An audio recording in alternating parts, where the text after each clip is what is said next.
It is absurd that Europe, with an economy 12 times the size of Russia, is held in that sort of diminished position by Russia. Sir Keir Starmer was at a Scottish RAF base this morning, meeting the Norwegian PM, Jonas Gahr Støre, to announce a joint push to disrupt the number of incursions by Russian submarines in the North Atlantic. In a week where Vladimir Putin said Russia was ready to fight a war with Europe, that intervention seems necessary, as does the extra £5 billion for defence spending since the start of this Parliament, and the already announced commitment for Britain to spend 2.6% of GDP on defence by April 2027. But is that enough in these dangerous times? Well, joining me now is General Sir Richard Barrons, the former commander of the UK's Joint Forces. General, first, can I ask for your reaction, please, to this joint push with Norway to disrupt the number of incursions by Russian submarines? The government says their numbers have risen by 30% in the last 2 years.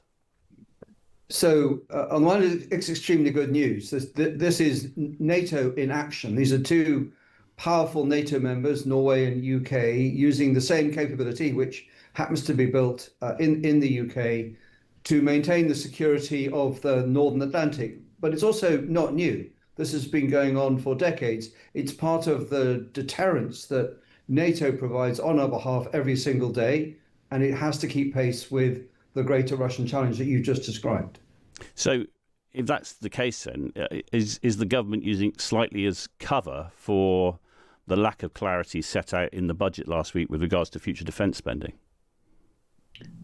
So I think the government did a very bold thing in June when it endorsed the recommendations of the Strategic Defence Review, of which I was one of the leaders, and its 62 recommendations.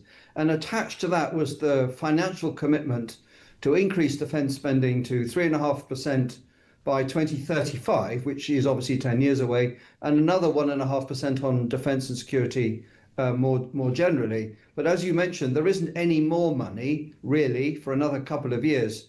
And so the question is not, are we going to spend enough money on defence? The question is, are we going to spend enough soon enough? And our allies and people like me think that we're really not, that the risk is growing faster than we are currently choosing to afford to meet it. OK, well, so the government would say, I imagine that it's already committed billions more to defence in current and future spending plans. Both the Prime Minister and Rachel Reeves have spoken about that. They take it very seriously. There are deals being announced with Norway and so on and so forth. How much further financially and how quickly should the Prime Minister be going?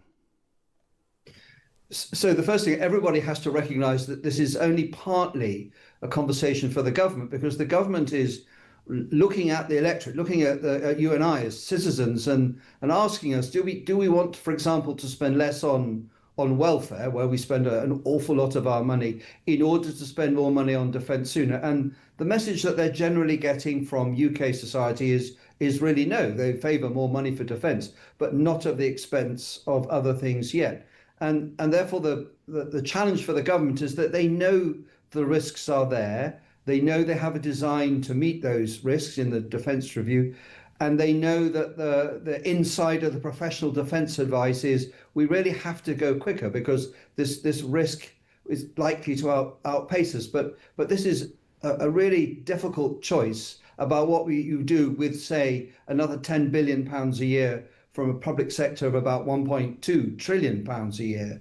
So it's a question of affordability, not a question of affordability. It's a question of very difficult political choice. Yeah, let's chat a little bit about that. Economic growth is still only really just north of sclerotic. We have to find £32 billion extra, the Office for Budget Responsibility reckons, to hit NATO's target of 3.5% of GDP by 2035. Now, never mind the further 1.5% that Sir Keir has promised for resilience and security.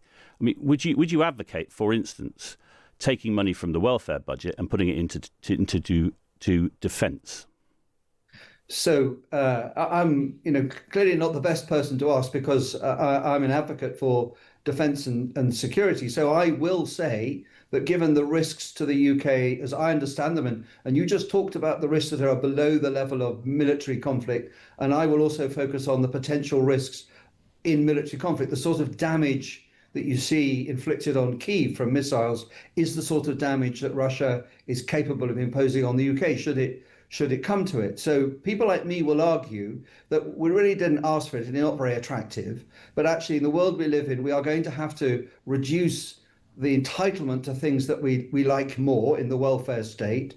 And we're probably going to have to focus harder on how we deliver those things. Because if we spend 1.2 trillion pounds a year on ourselves, and we need to find another 30 billion for defence, noting that we already spend 100 billion pounds a year on debt interest and 212 billion pounds a year on health support to adults of working age. We have got ourselves in a situation where we've decided what we like to do with our money, but I will argue you have to make this adjustment in our own best national interest.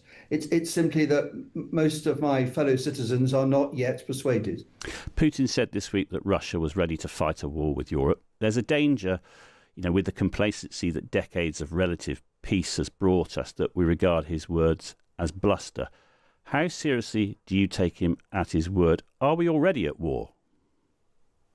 So we need to take this really seriously, because President Putin, he thinks he is already at war with the West. He thinks that we are aggressive and harbour the intention to perhaps invade bits of Russia in the future, which we know we clearly don't, but it only requires him to think this. And really what this is all hanging off is the war in Ukraine, because President Putin believes that he can maintain the ascendancy in Ukraine, that he can drive the US further away from Europe, and he can split how Europe thinks about its security all around the outcome in Ukraine. And if he is successful in that, then he might be emboldened to try and squeeze Europe elsewhere. And traditionally, this would be in the Nordics or the Baltic countries, as well as in our own cyberspace. So I think we have to acknowledge that we don't want it and we don't like it, but we are in this very difficult confrontation with President Putin, and he really means us harm. And he's not in favour of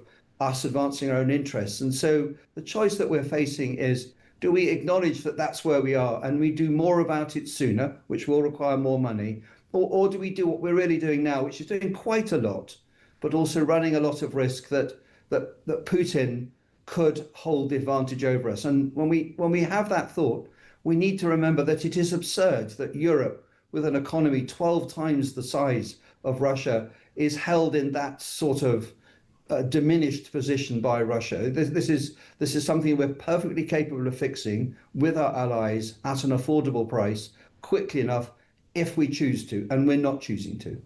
General Sir Richard Barrons, former commander of the UK's Joint Forces, thanks very much for joining us.